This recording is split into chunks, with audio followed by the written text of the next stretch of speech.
मित्रों नमस्कार। मैं हूं आपका सदा सर्वदा अपना राष्ट्रवादी मित्र भीमबली कुंवर।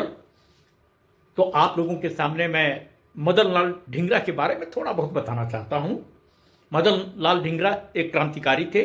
उन्होंने इंग्लैंड में ही एक अंग्रेज की हत्या कर दी थी और हर जगह से शोक संदेश आ रहा था जब उनकी फांसी हुई थी, यानी मदन लाल ढींगरा की फांसी हुई थी। लेकिन उसमें अगर एक आदमी कोई खामोश था, चुपचाप था, कोई प्रतिक्रिया नहीं थी तो वो थे पंडित जवाहरलाल नेहरू। सिर्फ अकेले ये ऐसे थे वहां पर, या इन्हीं तरह के कुछ लोग थे जिन्होंने कोई संवेदना व्यक्त नहीं किया था मदन लाल ढींगरा के बारे में।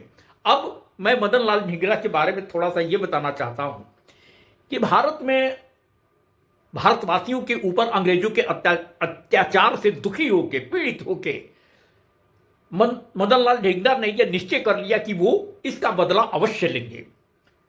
इस बात को लेके वे सावरकर के पास गए थे। जिस छात्रावास में सावरकर रहते थे उनके पास गए और तब सावरकर ने उन्हें एक पिस्तौल दिया था और कहा था कि बिना काम किए वापस मत लौटना, उस समय मैं तुम्हारा मुंह नहीं देखूंगा। तो सावरकर ऐसे थे, क्रांतिकारी थे, ऐसे लोगों का समर्थन करते थे। तो फिर भला अंग्रेज ऐसे लोगों को कैसे बर्दाश्त कर सकते थे?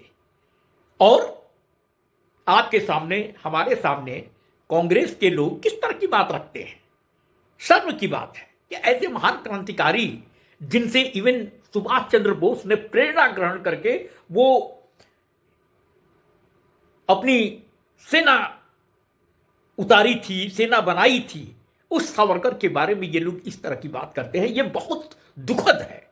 तो मैं समझता हूं कि सावरकर को भी आप समझने की कोशिश कीजिए। उनसे संबंधित बहुत सारी चीजें आप लोगों के सामने धीरे धीरे लाऊंगा।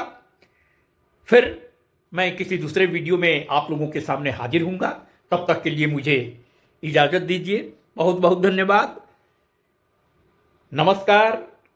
भारत माता की जय। वंदे मातरम। जय हिंद।